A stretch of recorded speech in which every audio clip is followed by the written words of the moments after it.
This edition of Mac Voices is brought to you by Squarespace, the all-in-one platform that makes it fast and easy to create your own professional website or online portfolio. For a free trial and 20% off, go to squarespace.com and use the offer code MacVoices9.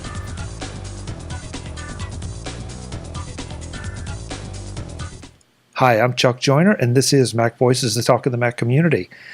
Folks, a little while ago, we talked to Jeff Carlson. At that time, he was going to be the author of a book called Take Control of Your Digital Photos.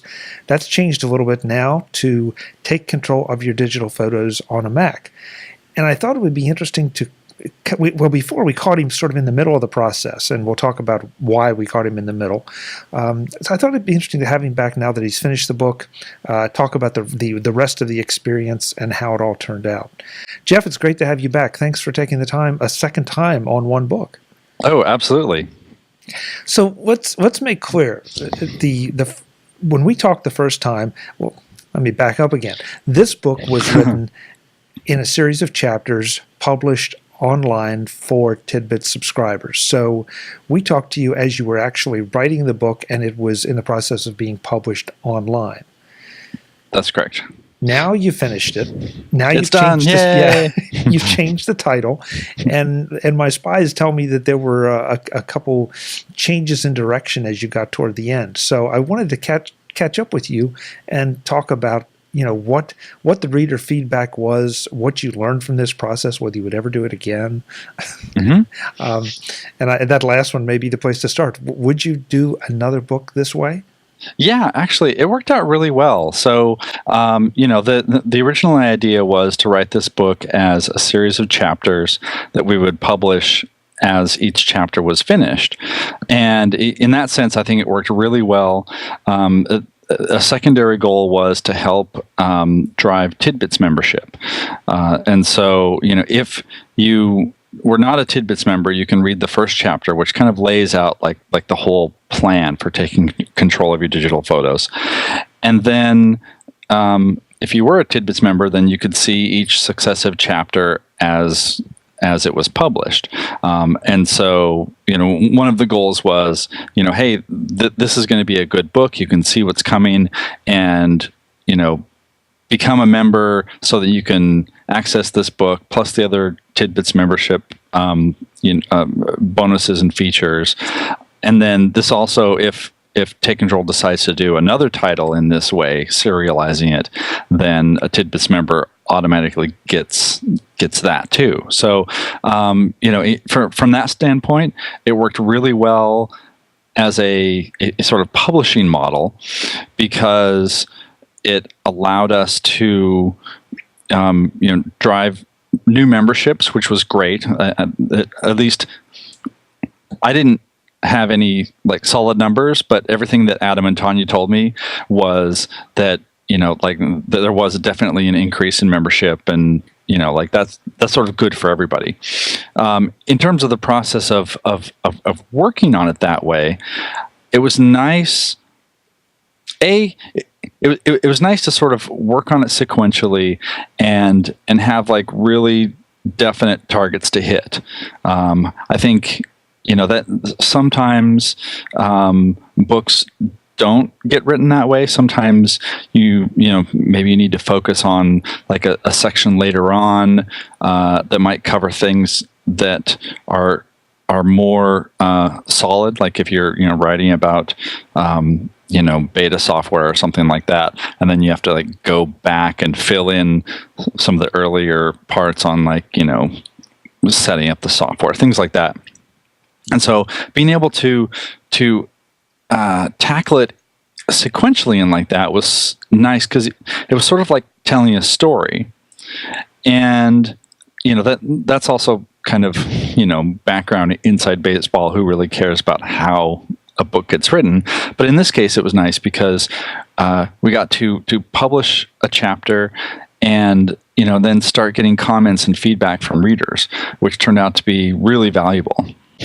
We all buy things, products, books, software, whatever, and it's presented to us, and that's sort of it. And we can give feedback on what we wish it had been, what we'd like the next version to be. But for you to actually let us get in there and see how the sausage was made and change the recipe a little bit along the way, what, as you got through this, and I think we talked to you at about chapter 4 or 5. Yeah. What happened with the latter chapters in a positive or negative way?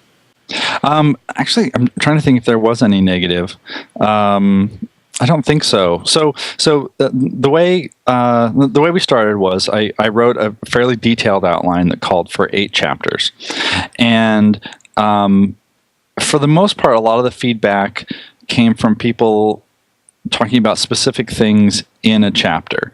So, like maybe questions that had come up in their own workflows, that sort of thing, and then. As we were getting toward the end, we noticed that there were more people who were talking about, let me take half a step back and say, part of the focus of the book turned out to be like what my recommendations are for developing a system for a system for managing your digital photos and your photo library. And I lay out some like specific requirements that I think software should have in order to do that. And that basically meant that mostly we were talking about Adobe Photoshop Lightroom, which is my preferred application, and I explain why. Apple's Aperture, which also does basically everything that we needed to do for the purposes of the book. Photoshop Elements, a little bit. The organizer it can do most everything.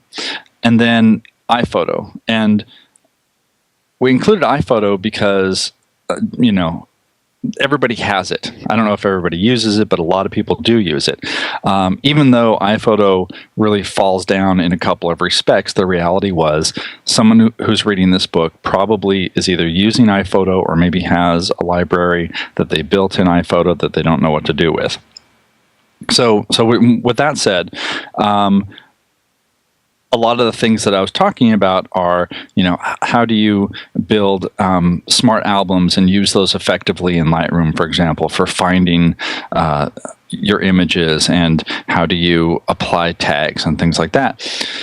And so the question kept coming up. It's like, okay, well, I have iPhoto. I've got, 10,000 images in my library, and it sounds like I want to use Lightroom or Aperture. How do I do that? How do I go from one to the next? And that turns out to be kind of a complicated question to ask, because you have to figure out, like, do you have a whole bunch of edits that you've made in iPhoto? Do you have a rating system that you've been using? Do you have keywords and things that you've been using? Because the problem is iPhoto holds on to that and doesn't give it up very easily. So you can export photos out of iPhoto, for example, but depending on how you export them, you may not get any metadata. You don't get any ratings whatsoever. Like iPhoto cannot export ratings. And so there just became this like big knot of, okay, yes, I know that using Lightroom will improve my life. However, right now my life is all tied up in iPhoto. So after a few people had some questions, and I found myself answering in the comments, like little short article length replies in the comments to the articles. I went to Adam and Tanya and I was like, all right, should we just write another chapter that's, okay, here's how you get out of iPhoto and into Lightroom, and out of iPhoto into Aperture, because there are enough people who want to be able to take advantage of all the pictures they've taken, and not just, draw a line in the sand and say, okay, from now on Lightroom, and then iPhoto is over here, and that problem of having lots of different photo libraries. So that was kind of the biggest thing. So we decided to write a whole new chapter about how to get your photos out of iPhoto, which turned out to be it's a really ugly hack, but it works, which is sort of the fun of here's how to actually make it happen, even though it's kind of involved. Now, when you say get your photos out of iPhoto, are you talking about with the ratings, with all the Yes. all the metadata? So you actually can do it. It's just ugly. Yes. Okay. Yeah. Okay. It's I mean, part of the background of this is at some point, I want to say last year, or maybe it was even the year before, Apple changed the library catalog format for iPhoto so that it and Aperture could use the same libraries. Now, the great news is if you want to go from iPhoto to Aperture, that's easy. You can just open your iPhoto library in Aperture and everything's there. If you don't want to go to Aperture, then you need to do a whole bunch of exporting and labeling things and batch conversions, and it's kind of a headache. Also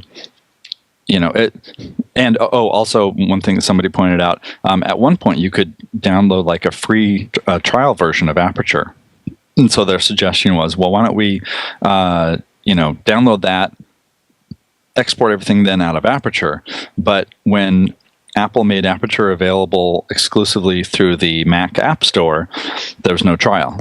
So you could spend $80, or I think it's $80, to buy Aperture to use as a very expensive converter to Lightroom, but that's messed up. Or you could spend a little time and follow these steps and get it all done anyway. So I want to be real clear on this. Yeah. There's no am I correct in saying there's no problem if I'm migrating from iPhoto to Aperture, unless I'm using a real old legacy version, that I just open the iPhoto library in Aperture and everything comes in, my ratings, my metadata, everything? That's correct. Yeah, okay. Yeah, and in fact, you can work in Aperture for a bit and then open the library in iPhoto too if you want. So they've made that very very tightly integrated between the two programs so that you can, the idea is, okay, you've been using iPhoto for a while, but you want to, step up to the next level. Here we are. We'll just make it easy for Aperture. The problem right now, at least with Aperture, is that it's been almost 3 years since a major update. We're talking about Apple, so of course they're not going to telegraph their intentions, but I think there's a legitimate case to be made, like, okay, like, are they continuing to develop it? Are they continuing to support it? I think that they probably are, and they're just doing it on Apple's schedule, or maybe it's going to be vastly different or something. But for someone who wants to do something now, especially if they want to get out of iPhoto, which has been sort of it's become rather crufty in the last year, what do you do about it? And so that really sparked the whole idea of this other chapter of, okay, like you don't have to be trapped within iPhoto. You can get your stuff out and move to something like Lightroom, which was just updated. Adobe is very aggressive about supporting it and updating it, and it's currently the market leader in this space. So that has that going for it. You relieved me there a little bit, because I was concerned, because it didn't make a lot of sense that Apple would make it difficult to go from one photo application of theirs to another, and especially from the free one to the paid one. So that's good. That's really good. I mean, I think what's perplexing about it is that it used to be that if you wanted to get your photos out of iPhoto and transfer them to something else, you could actually, there were a few free or inexpensive utilities that developers had made that would reach into your iPhoto library and grab all that information, and that was like no problem.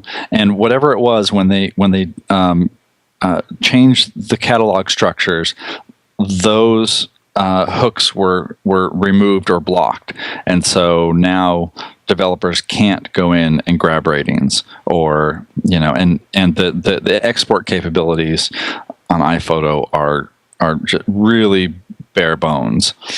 So, and that puts us in this position. And so, Jeff, at the risk of taking us, I don't know if this is on topic still or not, but I'll take us here anyway. Yeah. For most people, do we really need, short of it this program actually functioning with the OS, is there any real need for some of these programs to just continually be developed for different things? And that's perhaps I'm showing my ignorance, but I think a lot of people say, gee, I take photos with my iPhone with my point and shoot, maybe with something a little better than a point and shoot. Mm-hmm. I want to do some editing, but at the end of the day, I'm not going to design a magazine cover or a billboard. So aren't sort of the basic editing tools in place? Yes, and actually the key difference here is that there are all sorts of different ways that you can edit your photos, and the impetus for doing the book in the first place is sort of making sure that you can access all your photos and find them easily. So, right now you have something like iPhoto or even Lightroom or whatever, and it's a giant container for all your photos, and that's fine, but you may need to find something specific later on down the line, and the older the photo or the larger your library, that becomes more difficult. So, if I wanted to find, a picture of you from Macworld in 2007, like I could go back roughly to that time period and sort of scan through things, but that's, time consuming. Excuse me. And so a big idea of the book is, okay, how can I make my library more useful to me, rather than just someplace that's storing everything, someplace where I can retrieve things easier. And so we have things like tagging with metadata and using ratings and these sort of tools that are at our disposal to be able to then have like a lot of good, important information attached to the photos, so that you're not just scanning through them visually trying to find something. You can go back and say, okay, I know I need a picture of Chuck, so I can just type Chuck in the search field, and everything tagged with Chuck will just show up. And so that can save you 10 minutes of searching. And if you find that you need if you find that you need to search for photos more often, that's my internal editor saying, don't repeat find twice. Talk about like the sausage of how it's made.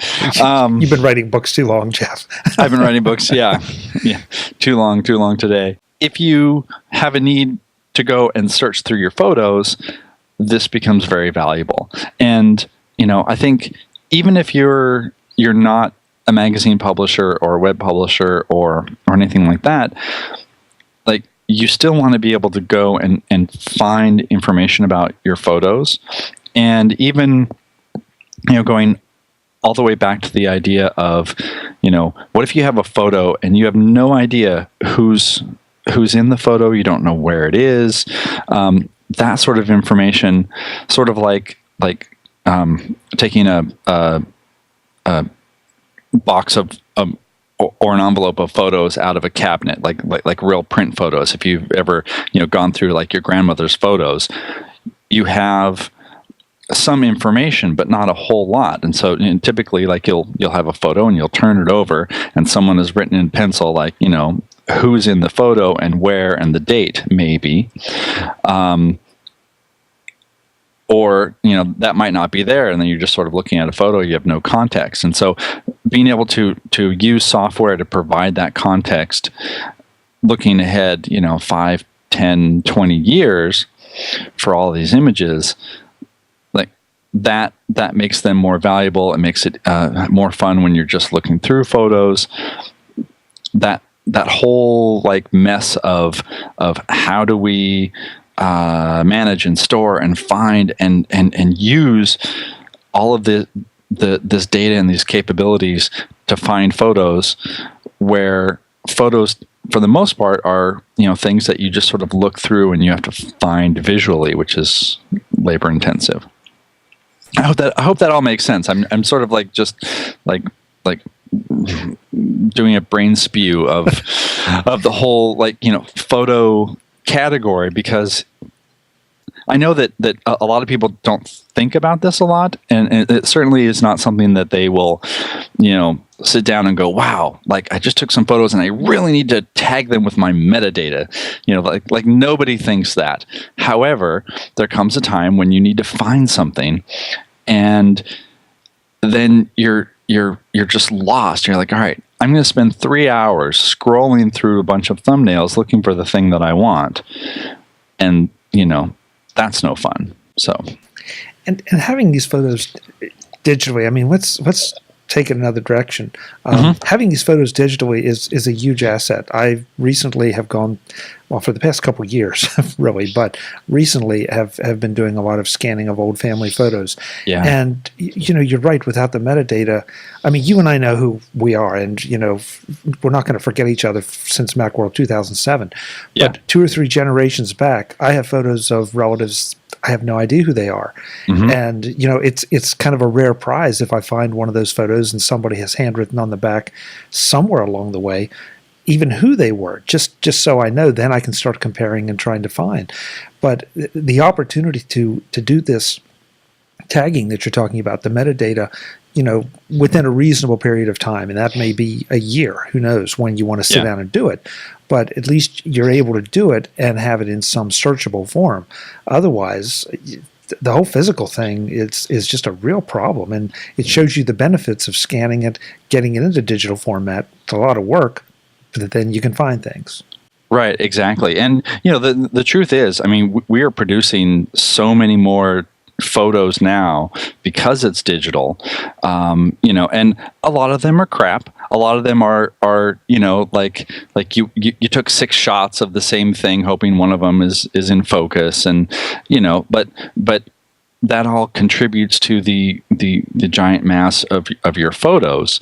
And so what do you do about that? Part of the idea of the book is, I mentioned earlier, not having to draw a line in the sand and sort of have your future photos separated from your old photos. But the reality is, in some ways, you sort of do that. And what I advocate in the book is, not just going back and going through your archive, which is important to do, but setting up a system starting today. Like, here's what you can do the next time you go take some shots. Here are steps, and here's a process to take so that you can get that metadata added now, and do as much of that work now that you can. And you don't have to be a librarian. Like, there are things you can do. There are things in the software that let you, automatically tag things when you're importing it. Like stuff that really takes away a lot of the pain points of doing this, so that if you are coming back to them this weekend, you don't have to start from scratch. Like, you already have a lot of valuable information, and you can do a little bit more with it. So, it's as much trying to provide a process for making things start to happen now, so that whatever you're shooting today is going to be more valuable next week than it would be if you had just copied it over to the hard drive and forgotten about it. This edition of MacVoices is brought to you by Squarespace. the all-in-one platform that makes it fast and easy to create your own professional website or online portfolio. For a free trial and 10% off, go to squarespace.com and... No, wait! Stop the music! Big news if you've been on the bubble about giving Squarespace a try. For a limited time, and I don't know exactly how long, use the code MacVoices9 and you can get not just 10, not 15, but a full 20% off your first purchase with Squarespace. Okay, start the music again. You heard that right, 20% off. That's double the savings of what we've been able to give you in the past for Squarespace's amazingly simple, powerful web publishing system. Best of all, this isn't some stripped-down, you have to buy more later kind of offer. You get the full 100% package of Squarespace's amazing templates, drag-and-drop site design, social media integration, automatic scaling for mobile devices, and all the rest. And you get it all for just 20% off if you use the code MacVoices9. Plans start at just $8 a month, and you even get a free domain name if you sign up for a year. And that doesn't include the discount. If you've been wondering about Squarespace, there's no time like the present to try them out. Go to squarespace.com and sign up for the free, no credit card needed trial. Give it a whirl, and when you're ready to sign up, use the code MacVoices9 and save 20% on whatever plan you decide suits your needs. Squarespace. Everything you need to create an exceptional website. Thanks to Squarespace for their extra special 20% off discount and for sponsoring this edition of Mac Voices. It's I guess a matter of degrees. I mean, it would be great to tag everything with exactly the location, exactly all the details. But what your example from before, it might be good enough if you just tagged all your Macworld 2007 photos with Macworld 2007. Yeah. And then at least you've narrowed down from thousands or more to maybe a couple hundred. And that's sort of a cost-benefit thing that I'm learning about myself. That okay, how much is enough? You know, there's at some point I'm spending a lot of time putting in information that I'll probably never need or use, and I don't know that anybody else ever will. So if I just give myself enough, I can narrow it down, and it's not quite Boolean logic, but it's almost close to that. Right. So that's just a lesson I've learned, and you may or may not agree with that. Oh no, absolutely. In fact, one of the things that I include in the book is there's some sidebars that are called the harried photographer, which basically means that look, we're all really busy, and so if you know that you don't have time to do all of this, then here's a suggestion to do like a smaller subset that will still leave you in a much better position than if you had done nothing. And so, and some strategies for, tackling the archive if you really feel up to it.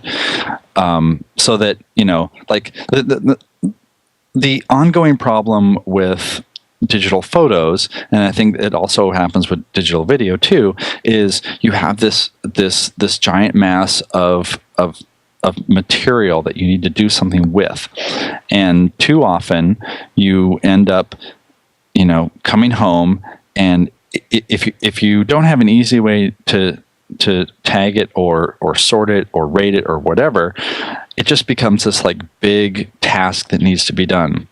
And at the time you'll be like, oh, all right, I'll spend 3 hours on Saturday and I'll get this whipped into shape. Then Saturday comes and something comes up and you can't do it. And so you're like, well, I'll get to it later. And then later never comes until you need something. And then you're sort of paying the price for not having done that before. And then, 6 hours later, you're still looking for pictures of, Aunt Martha. So, being able to tackle it incrementally, even if you're not doing sort of like the full recommended program, which isn't even that full, but it's like being able to rate things and stuff like that. So okay, here's a concrete example. The applications offer a rating system of like 1 to 5 stars, and I lay out suggestions for if if something is 3 stars, like that's something that you really like, it's got a lot of promise, maybe you want to do a little bit more editing on it, that sort of thing. Well, for some people, like having to figure out what 5 stars means, or you're looking at it like, okay, is this a 3 star or a 2 star? Like, it's kind of in focus, but I like the light, and then again, like, you sort of get bogged down. Yeah, I want a 2.5 star.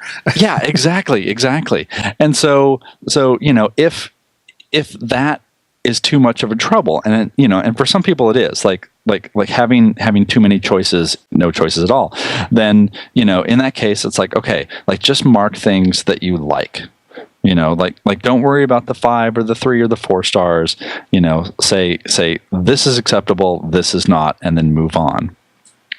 Things like that. This strikes me as your approach to it, and I love your approach, because I think we all dive in and think, okay, 5, 4, 3, 2, 1 stars, and we need to develop a certain design or plan for this stuff. Not unlike going paperless, not unlike organizing your socks in your drawer, whatever it's going to be. But you need to really kind of think this out beforehand, because you're going to invest a lot of time, and these are pretty precious resources and precious assets that you're going to arrange. And I like the fact that you've sort of been able to do the thinking for us, because you've spent a lot of time thinking about it, and you've also have a lot of experience. And that's one reason I love the Take Control books, and I love the authors, because you guys are experts in this, and you do spend a lot of time with it. And I may not necessarily agree with your methodology, but at the very least, it'll give me a place to start. Yes, definitely. I mean, I love not to sort of discount the power of thinking for yourself, but like I love it when somebody says, okay, if you do A, B, and C, then you'll be far ahead of where you were before. And you look at it, you're like, yeah, that sounds great, I'll do that. And maybe after a while you do it for a few months, and you're like, C doesn't really work for me, so I'm going to like tweak it a little bit. That's great. But sometimes it just takes having that path laid out for you to start and to give that a try, and then you can tweak it or whatever. I guess I think a decent analogy would be like if you're dieting and that you need to eat healthier. Okay, well, yeah, everybody knows they should eat healthier, but if you have some sort of a list or something that says, okay, well, like eat more of this and eat less of this, you're like, oh, okay, I can do that, and then you can refine as you go along. It's that kind of deal. It's the path that you can customize later. Jeff, to make sure we go back to the book in some sharp focus. Oh yes, the book. Yeah, the book. Any surprises from what readers were asking you for, or maybe things that didn't really fit into this book that gave you ideas for other projects or articles or whatever? Not many like huge surprises. I think a lot of the questions were more, like specific to someone's circumstance. I'm trying to think of a concrete example, and I'm not coming up with one. But people who are like, okay, like I've been struggling with this for a long time, and can't find any solution for it. And, in some cases it's like, all right, well, the thing that you're trying to do is really out of the ordinary. And, like maybe there isn't a good, easy solution, or maybe you need to, start with some other programming, something like that. I'm trying to think of any like big surprise. I mean, I think, at least, well, for me, what was interesting about going through this is, it like doing the research and finding a good system that would work generally, because when you talk about managing people's photos, like that's a really broad spectrum. If you're a professional photographer, you're probably going to do things a lot differently than what I say in the book, because, like, for example, you may have, separate libraries created for different clients, and there's a lot of more specific circumstances that come into play than, hey, I want to have all my photos and I want to be able to find them easily. And so a lot of this was, okay, like how can I come up with a system that anybody can use, anybody can start with, and understanding that, okay, you're probably not someone who is going to go to a studio and shoot 5,000 images of, a model and have to, deliver that to a magazine. Like there are some, like very specific workflows that you need to do, and more specific, tagging and metadata that needs to happen for something like that. One of the examples that I use is, of course, self-serving, because I get to do that because I'm the author.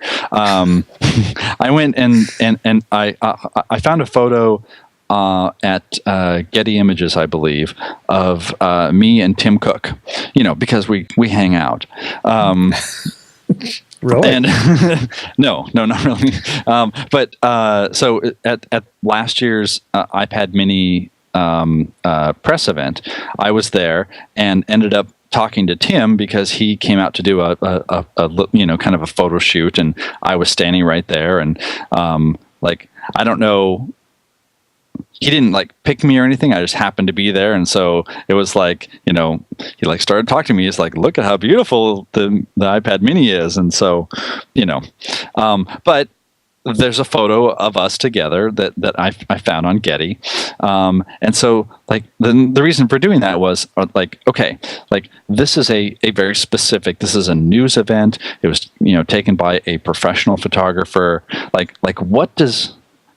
What does the pro photographer do in terms of metadata and things like that? Because, do they, add 400 different terms or whatever? And it turns out that the Getty Images, I think there were maybe 20 different terms. So it wasn't super extensive, but it still, was enough so that somebody doing a media search at the Getty site would be able to find, iPad event, CEO Tim Cook, crazy guy next to him. And so, that was a good lesson in, you absolutely can meta tag and keyword the heck out of something, but you really don't need to. So, that's a good example of, if you want to go crazy, you can, but you really don't need to. You can go very far with less data, and it works. And to your point about adding value to your photos, I'm sure that a photo tagged with 200 keywords is going to be more useful and more easily found in anybody's database than a photo with 2 keywords. But you've got to do that cost-benefit thing again of, is it worth your time and the effort, and why do you want this? You go to some of the stock photo sites like Getty. I think Getty has it, but some of the others, and you can search on all kinds of keywords, but you can also search sometimes on colors, which I think is interesting. So you start to understand and appreciate the uses to which metadata can be put, but understanding too that you're the one that has to key it in. Yeah. And there's no canon for how to do this. You can go to, and in fact, like Getty, they offer a book. I mean, it's just a PDF, I think, but of recommended keywords for their photographers, and you could use that. One of the interesting things, so one of the chapters talks about backing up your photos and, not just organizing them, but making sure you have duplicates and, make sure you're not going to lose your valuable photos, because digital photos are digital, and one hard drive crash can wipe out a whole bunch of memories. Well, not memories. It's not going to erase your head, but so one of the topics in the chapter was, okay, we've got you all set up for making backups and making sure that if you do lose a hard drive, you're not losing any images. Okay, what do we do looking toward the future? When we're talking about the boxes of photos that our grandparents had, like those are all still there because they're printed on paper that holds up pretty good. And you also have, like archival quality paper that photos get printed on and all of that.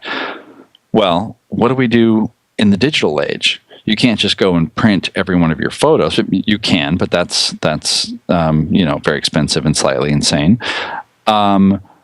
But are hard drives the answer? Do you burn something to CDs or DVDs? Well, that doesn't really work because those degrade over time.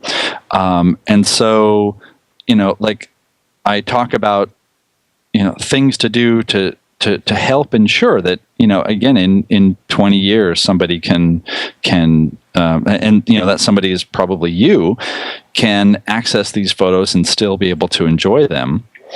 Like, have you accessed a zip disk lately? For example, if you stored everything on zip disks, and I have a whole box full of zip disks that I can now do nothing with because I don't have a zip drive. So, like what do you do to sort of archive and make sure that you still have access to these later? And so in researching this, I talked to, it turns out that Adam Eng's mom is an archivist at Cornell. And so he's like, oh, you should talk to my mom. She probably has some ideas about this. And so I chatted with her and emailed her and a colleague of hers. And I was like, this is what I have. Like what's wrong with my assumptions and what do I not know? And the answer surprisingly was, yeah, you pretty much got it right. There's no good answer. Like these are people who, like, it's their jobs to figure out how to maintain all of this digital media, and the truth is there's no good answer.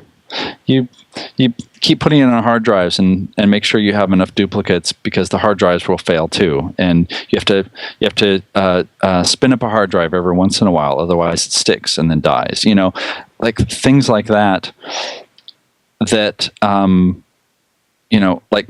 Right now, there's no good answer for how to protect all this, and so we need to do what we can, both in terms of keeping the files intact, making sure they're readable, and also adding all the information about them, so we can enjoy it now, enjoy it in 10 years, so that my grandkids can enjoy the photos that I'm taking, rather than, oh yeah, Dad lost a hard drive, and so my entire childhood in photos is gone.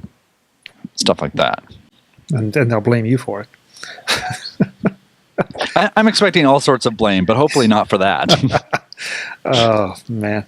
How do you feel about stone tablets, Jeff?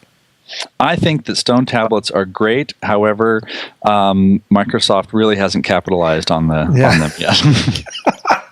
Okay, you one-upped me. That's good. That was about a half. That was about a half tablet joke.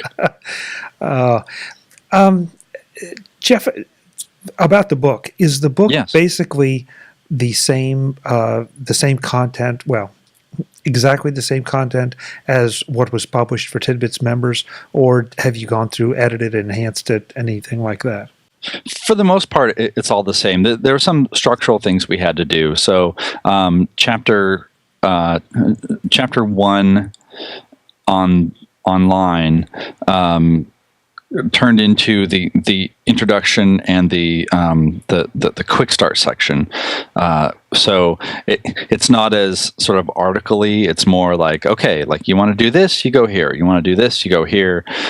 That sort of thing, so that readers can really jump to the things that they want to, and because it's going to be a PDF. Everything's all linked and all that great take control features, and then adding the last chapter. I'm trying to think. I don't think there was anything other than a few typos and things that people found. That is not that's not the case for the final book. So the real advantage of the book is going to be like all the information all in one place, and something that you can more easily put on your iPhone or iPad or Mac, or give to somebody, rather than saying, okay, here's a series of articles that if you have a TidBITS membership, you can read. So, then TidBITS members can go back to the website at any time and go read through these. But, I mean, personally, I would love to have it all just in one file that I can access. Yeah. How much is the book? The book is $15. Okay. And I'm sure there will be sales and discounts and things like that. Yeah. But yeah, and if you are a TidBITS member, you can get the book for 30% off, which is the sort of TidBITS membership discount for all Take Control books. And I don't know what they have planned in terms of initial prices or whatever, but it's I'm the author. I don't get to worry about how it's going to be marketed. Yeah, I'm just the author and the photographer. I don't bother with this business stuff. Yeah. Jeff, let's wrap up with one obvious question, and I alluded to it at the beginning of the interview. Why did the title of the book change? Oh, right. Yes. So originally it was Take Control of Your Digital Photos, and that's still the case. But as we were writing, part of it is scope, because if you... So let me try to answer everything all at once and then stop talking. I mean, it's so as I was writing, I basically focus on those four applications: Lightroom, iPhoto, Aperture, and Photoshop Elements. There are all sorts of other applications that will do a lot of other photo management tasks, and if I had to go and talk about 10 different applications in every chapter to talk about every different thing, like that would just be unwieldy. So we decided, okay, let's just focus on these. iPhoto and Aperture are Mac only. Lightroom is Mac and PC. Photoshop Elements is also Mac and PC, or Mac and Windows.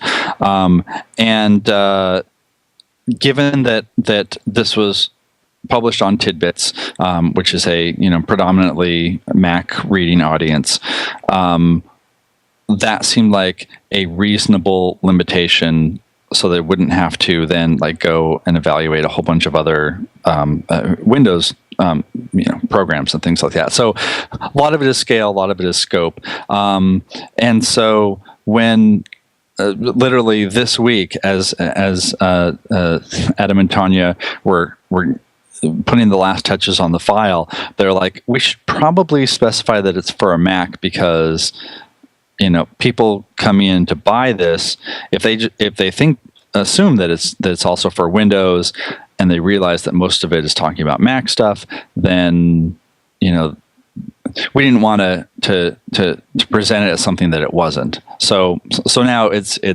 take control of your digital photos on a Mac, just to kind of make that nice and clear. And I think, except for the last chapter where it's specifically talking about going from iPhoto to Lightroom, everything that I discuss, like all of the concepts and everything, completely applies to Windows as well. So if you have a relative who only runs Windows but needs this information, like all of the concepts and all of the steps apply no matter what operating system you're running in.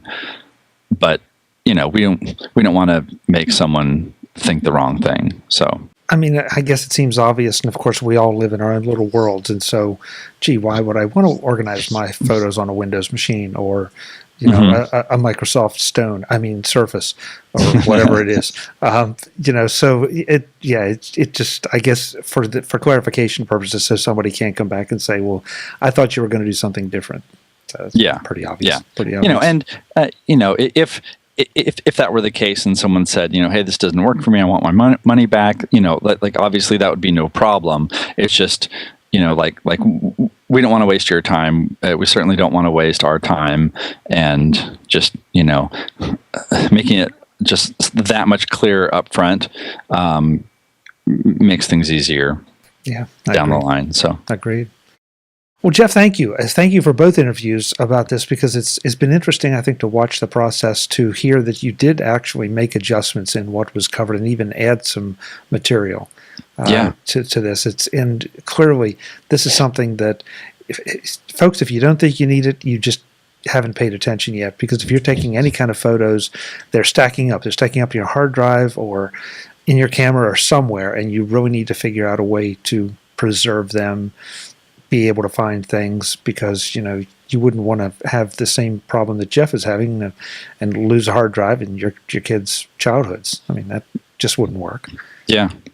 So I've lost hard drives. It's not fun. Fortunately, knock on wood, I've never lost a whole bunch of images, but I know people who have. It's like, oh yeah, I had them all on the hard drive. The hard drive was fine, and then it started making this chopping noise. It's like, well, yeah, that chopping noise is the little read-write head that's literally chopping into your disk and turning it into little shreds of plastic. I don't even like to visualize that. That just makes me nervous.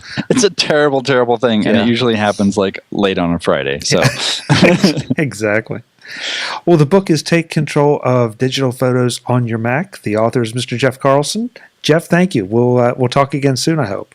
Thank you. Folks, I'm Chuck Joyner. This is MacVoices, the talk of the Mac community. We will be back again with more soon. Thanks for watching. Visit MacVoices.com for links, show notes, to subscribe, to connect with Chuck on Twitter, app.net, Google+, Facebook, and for more Apple, Mac, and tech-related shows, including MacVoices, Mac Notables, the Mac Jury, and the Mac Voices Briefing. Advertising handled by Backbeat Media at backbeatmedia.com.